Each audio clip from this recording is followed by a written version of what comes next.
Just wow. এই দেখুন পুরো যেন পাকা আম। নমস্কার বন্ধুরা, কেমন আছেন আপনারা সবাই? আশা করি রাধা মাধবের কৃপায় খুব ভালোই আছেন। আপনারা দেখছেন আপনাদের সকলের প্রিয় বাঙালি শখের রান্না। নমস্কার। এই গরমে ঠান্ডা ঠান্ডা খাবার খেতে কার না ভালো লাগে, তাই আজকে আপনাদের দেখাবো পাকা আম দিয়ে ঠান্ডা ঠান্ডা পুডিং। আপনারা ভিডিওটা দেখতে থাকুন, আশা করি সবারই ভালো লাগবে।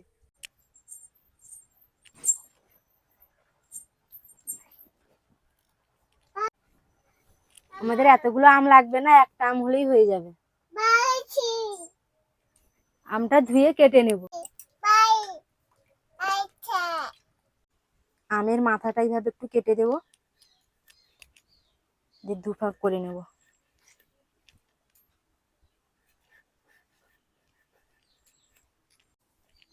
আমের আটি লাগবে না, দুটো ফাঁক হলেই হয়ে যাবে। এই দুটো হলেই হয়ে যাবে। আমগুলো কেটে মিক্সিতে দিয়ে দেব।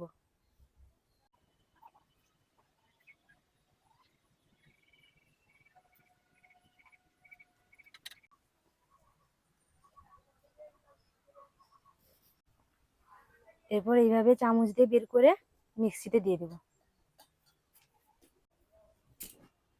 আমটা মিক্সিতে দিয়ে দিয়েছি, এরপর মিহি করে আমটা গ্রাইন্ড করে নেব। আম গ্রাইন্ড করা হয়ে গেছে, এবার ঢেলে নেব। এই দেখুন, আমটা এবার ছেঁকে নেব। মিক্সিতে গ্রাইন্ড করার সময় জল দেওয়ার প্রয়োজন নেই।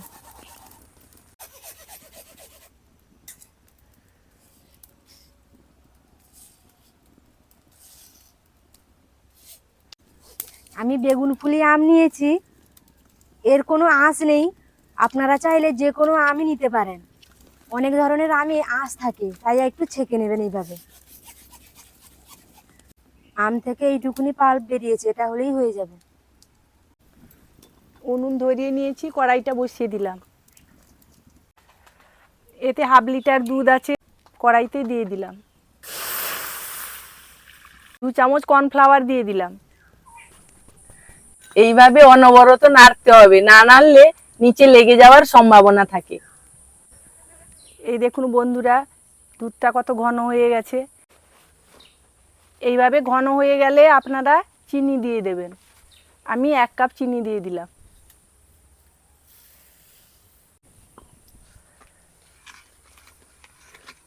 দিয়ে 2 থেকে 3 মিনিট এইভাবে নেড়ে নেব।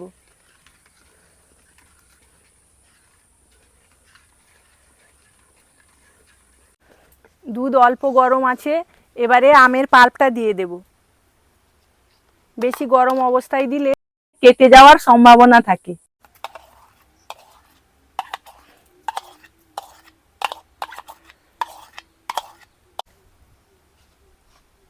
এবারে মিশ্রণগুলো ভালোভাবে মিশিয়ে নেব।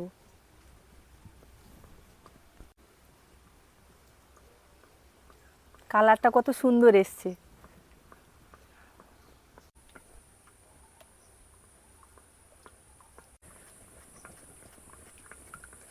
আমাদের মিশ্রণটা পুরো পারফেক্টভাবে রেডি হয়ে গেছে। এবার একটা পাত্রে ঢেলে নেব। এই পাত্রটা আগে থেকে সাদা তেল ঘষে নিয়েছি, দিলে পুডিংটা সহজে উঠে আসবে।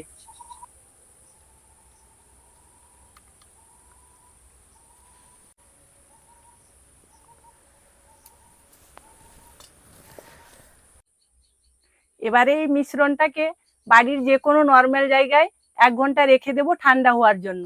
দিলে ঠান্ডা হলে জমাট বেঁধে যাবে। তারপর ঠান্ডা ঠান্ডা পুডিং খাওয়ার জন্য 1 ঘন্টা নর্মাল ফ্রিজে রেখে দেবো। তারপরে আমাদের পুডিং রেডি হয়ে যাবে। ফ্রিজ থেকে বের করে নিয়ে এসেছি, দেখুন বন্ধুরা কত সুন্দর আমাদের পাকা আমের পুডিং তৈরি হয়ে গেছে। দেখতেও কত সুন্দর লাগছে, খেতে তো অসাধারণ লাগবে। এই দেখুন, পড়ছে না একটু। একদম উল্টে দাও, কত সুন্দর বসেছে দেখেছেন। আর এই গরমে ঠান্ডা ঠান্ডা পাকা আমের পুডিং, আর পাকা আমের সিজন চলছে, খুব সহজে আপনারা আম পেয়ে যাবেন এবং এভাবে বানাতে পারবেন। খাবে মা আম? বন্ধুরা, পুডিংটা আমি তুলছি আমার স্টাইলে। যা সেরকম ধরবেন, আগে থেকে তেল দেওয়া ছিল, জাস্ট এরকম চেপে দেবেন, দেখেছেন কত সুন্দর উঠে আসে, দেখুন কত সুন্দর পুডিংটা বসেছে, লাজবাব। তারপরে কি করব, একটা প্লেট এর উপরে উবুড় করে দিব এরকম করে, তারপর জাস্ট আরেকবার এভাবে উবুড় করে দিব, দিয়ে উপরে একবার ঠোকা দিব।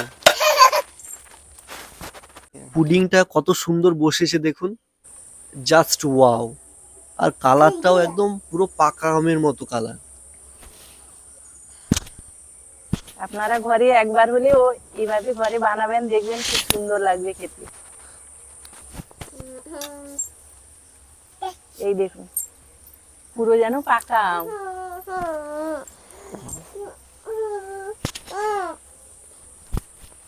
এই ভিতরেরটা দেখুন।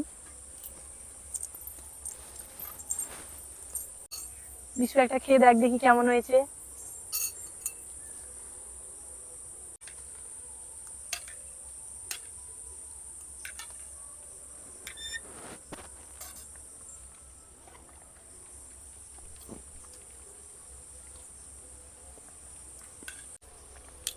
এই অসম্ভব গরমে পাকা আমের ঠান্ডা ঠান্ডা পুডিং খেয়ে মন প্রাণ একদম জুড়িয়ে যাচ্ছে বন্ধুরা, অসাধারণ হয়েছে টেস্টটা। আমাদের ভিডিওটা যদি আপনাদের ভালো লাগে, লাইক কমেন্ট শেয়ার করে চ্যানেলটিকে সাবস্ক্রাইব করবেন এবং সবসময় আমাদের পাশে থাকবেন। সবাই সুস্থ থাকবেন, ভালো থাকবেন।